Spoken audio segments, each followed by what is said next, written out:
નમસ્કાર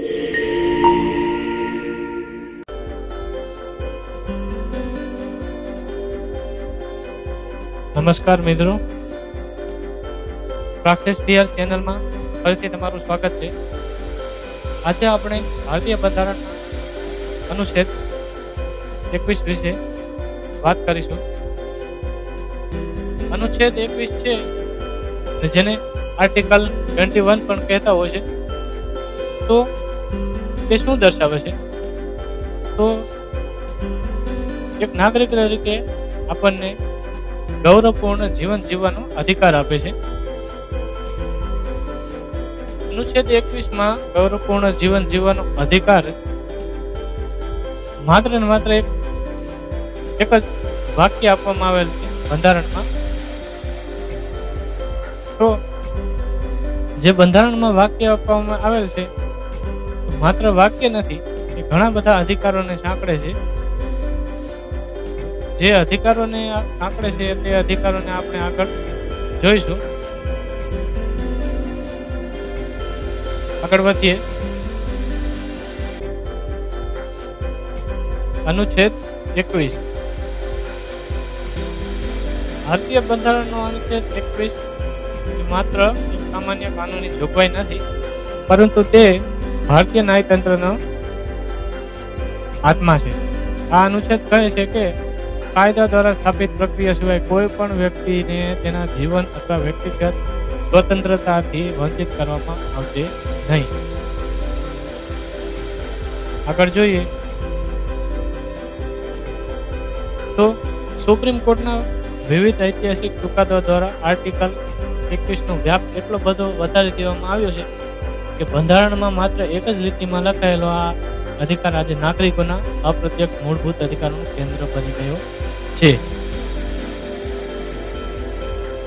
મિત્રો, બંધારણમાં માત્ર એક જ લાઈનમાં, એક જ વાક્યમાં લખાયેલ છે ગૌરવપૂર્ણ જીવન જીવવાનો અધિકાર. તો જે ગૌરવપૂર્ણ જીવન જીવવાનો અધિકાર છે, જીવન કેવી રીતે જીવવું? તો માત્ર પશુ તરીકે શ્વાસ લેવું નહીં, તો એક માણસ તરીકે ગૌરવપૂર્ણ જીવન જીવવું અને કેવી રીતે જીવી શકાય એના માટે કયા કયા અધિકારો હોવા જોઈએ તે આપણે આગળ જોઈશું. કોર્ટ દ્વારા અલગ અલગ વિષયો પર ચુકાદા આપીને જે આર્ટિકલ 21 છે એને બહુ જ મજબૂત બનાવવામાં આવેલ છે. અને જે અધિકાર છે એ અલગ અલગ બીજા અધિકારોને સાંકળે છે. આગળ આપણે જોઈએ તો કોર્ટે સ્પષ્ટ કર્યું છે કે જીવવું એટલે માત્ર પશુની જેમ શ્વાસ લેવો નહીં, પણ ગૌરવભેર અને ગુણવત્તાયુક્ત જીવન જીવવું. અદાલતના ચુકાદા દ્વારા અત્યાર સુધીમાં અનુચ્છેદ 21 અંતર્ગત જાહેર કરવામાં આવેલા મુખ્ય અધિકારોનું વર્ગીકરણ નીચે મુજબ છે. તો મિત્રો, આપણે અહીંયા એવા કેસ જોઈશું અને સ્વતંત્રતાના અધિકારો છે આપણને મળતા છે આર્ટિકલ 21 થકી, તે આપણે આગળ જોઈશું. તો આગળ જોઈએ તો માનવીય ગૌરવ સાથે જીવવાનો અધિકાર. કોઈ પણ વ્યક્તિ સાથે અમાનવીય કે પશુ જેવું વર્તન ન કરી શકાય. આ જે છે આપણે મેનકા ગાંધીનો કેસ છે, એ કેસને આપણે સ્ટડી કરીએ તો એમાંથી આપણને માહિતી મળી શકે છે. પછી આગળ જોઈએ તો પ્રાઇવસી, નિજતાનો અધિકાર. વ્યક્તિની અંગત જિંદગી, ડેટા ગુપ્તતા પર તેનો પોતાનો અધિકાર છે. પોતાની પસંદગીના વ્યક્તિ સાથે લગ્ન કરવાનો અધિકાર. પુખ્ત વયની વ્યક્તિ પોતાની મરજીથી જીવનસાથી પસંદ કરી શકે છે. તે કેસનું ઉદાહરણ છે હાદિયા કેસ અને નવતેજસિંહ જોહર કેસ.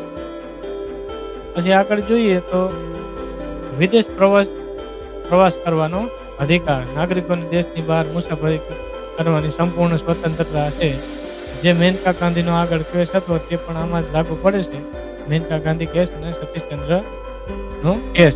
મિત્રો, અહીંયા જે કેસ ઉદાહરણ આપવામાં આવેલા છે તે આપણે આગળના વિડીયોમાં તેનું વર્ણનાત્મક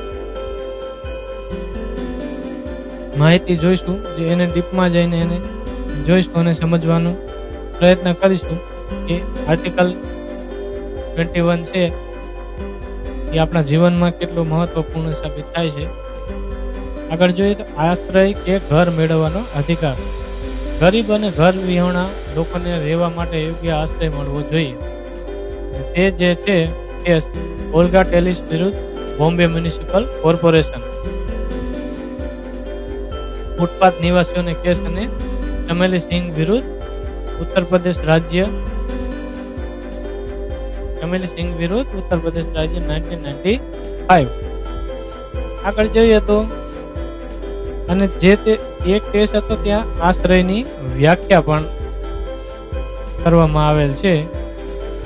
અત્યારે આપણે એ કેસમાં ઊંડા નથી ઉતરતા, પણ આપણે આર્ટિકલ 21 થકી કયા કયા અધિકારો આપણને કોર્ટ દ્વારા ચુકાદા જે આપવામાં આવેલા છે તેના દ્વારા મળ્યા છે અધિકારો આપણે જોઈશું. મિત્રો, ચેનલને સબસ્ક્રાઇબ કરો અને બંધારણને સંબંધિત અને આપણા હક અધિકારોને સંબંધિત વિડીયો જોવા માટે ચેનલ જોતા રહો, લાઈક કરો, સબસ્ક્રાઇબ કરો. આગળ વધીએ. એકલા કે કેદમાં અલગ રાખવા વિરુદ્ધનો અધિકાર. જેલમાં કેદીને લાંબો સમય એકલો પૂરી શકાય નહીં.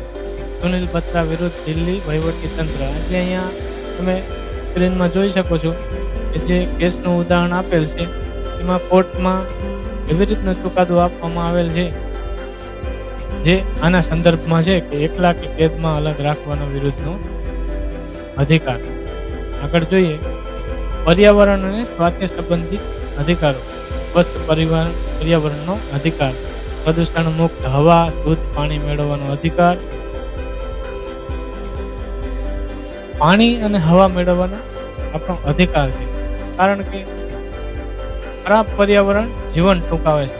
હવે તમને હવા જ અને પાણી વ્યવસ્થિત ન મળતી હોય તો તમે જીવન જીવવાનો અધિકાર કેવી રીતે મેળવી શકશો? તમને ઝેરીલી હવા મળતી હોય, ખરાબ પાણી મળતું હોય, કેવી રીતે તમે જીવન જીવવાનો અધિકાર મેળવી શકશો? તો મુક્ત હવા અને શુદ્ધ પાણી મેળવવાનો અધિકાર છે. આગળ જોઈએ તો આરોગ્ય અને તબીબી સહાયનો અધિકાર. સરકારી હોસ્પિટલોમાં ઇમરજન્સી સમયે દર્દીને તાત્કાલિક સારવાર મળવી જોઈએ. એના માટે જે કેસનો રેફરન્સ આપવામાં આવ્યો છે પરમાનંદ કટારા કેસ. આગળ જોઈએ તો ધૂમ્રપાન મુક્ત જગ્યાઓનો અધિકાર. તમે બોર્ડ જોયા હશે કે અહીં ધૂમ્રપાન કરવું નહીં. તો એક ભારતના નાગરિક તરીકે આપણે અધિકાર ધરાવીએ છીએ કે તમે ધૂમ્રપાન મુક્ત જગ્યા તમને મળી શકે.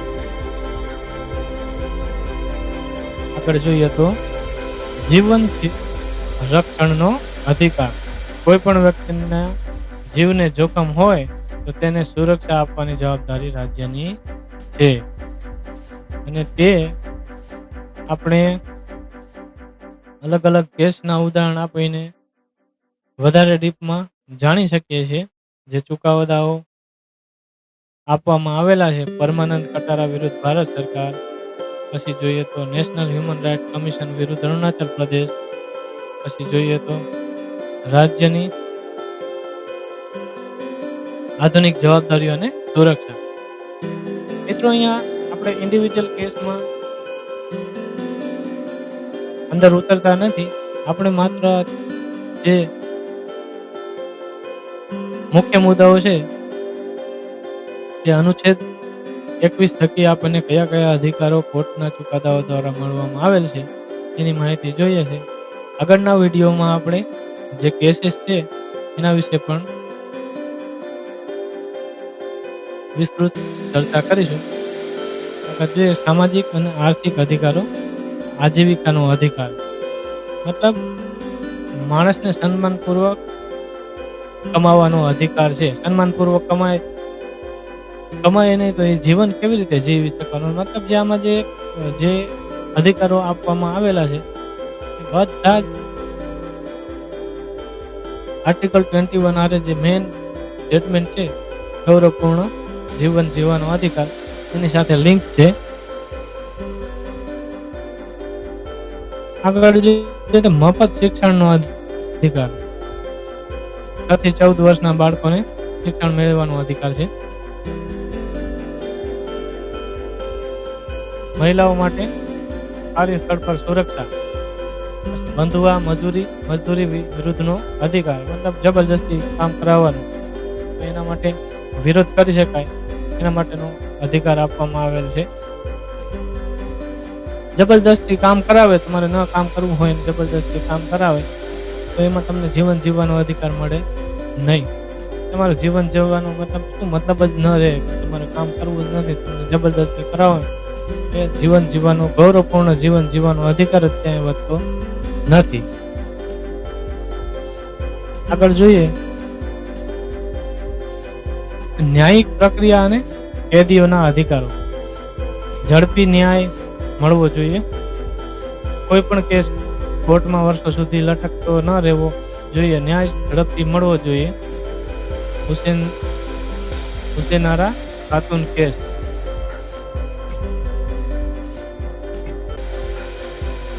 આગળ જોઈએ તો મફત કાનૂની સહાય મેળવવાનો અધિકાર. જો કોઈ ગરીબ વ્યક્તિ વકીલ રોકી શકે તેમ ન હોય તો સરકારે તેને મફત વકીલ આપવો પડે. હવે અહીંયા જે છે ગૌરવપૂર્ણ જીવન જીવવાનો અધિકાર છે, તેને કેવી રીતે રિલેટ કરે છે, કેવી રીતે કનેક્ટ થાય છે એ આપણે સમજવું રહ્યું કે તમને કાનૂની સહાય, તમારે કેવી ન્યાય મેળવવા માટે તમારે સહાય મેળવવાની, મતલબ કે તમે ન્યાય માટે જાઓ છો, તમને ન્યાય મળવો જોઈએ.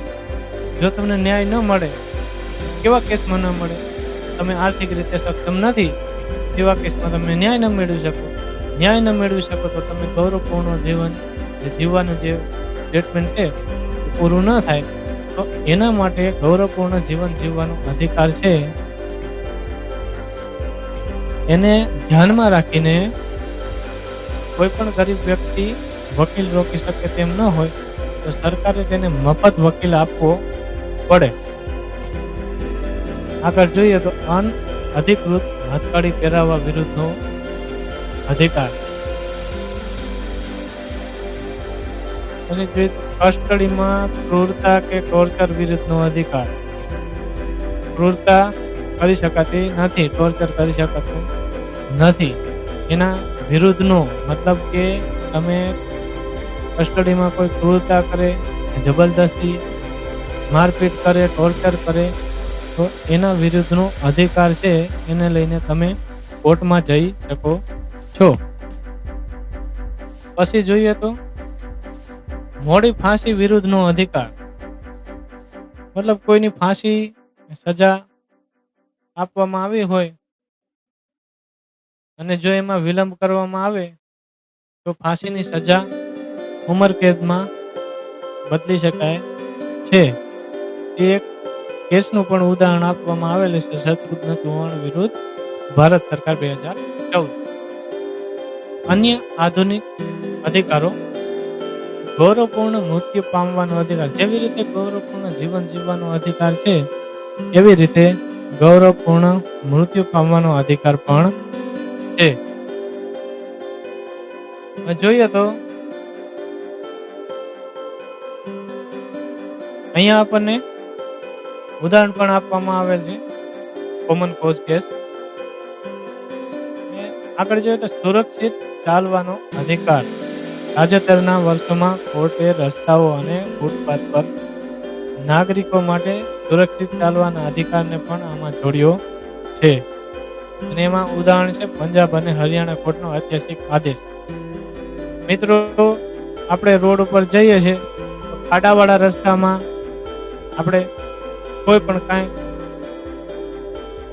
વિચાર્યા વગર હાલ્યા જતા હોય, બાઇક લઈને જતા હોય તો ખાડામાં બ્રેક મારી ટ્રાફિક થતું હોય છે, ઘણી બધી સમસ્યા થતી હોય છે. પણ આપણને એ જાણ છે ખરી કે સુરક્ષિત ચાલવાનો અધિકાર પણ છે આપણી પાસે. આ બાબતને લઈને આપણે કોર્ટમાં જઈ શકીએ છીએ. આગળ જઈએ તો ઇન્ટરનેટનો ઉપયોગ કરવાનો અધિકાર. આજના ડિજિટલ યુગમાં ઇન્ટરનેટ મેળવવું એ પણ અભિવ્યક્તિ અને જીવન જીવવાના અધિકાર સાથે જોડાયેલ હોવાનું કોર્ટે સ્વીકાર્યું છે અને તે કેસમાં અનુરાધા ભસીન કેસ છે એ ઉદાહરણ પૂરું પાડે છે. મિત્રો, આર્ટિકલ 21 છે આપણને ઘણું બધું શીખવે છે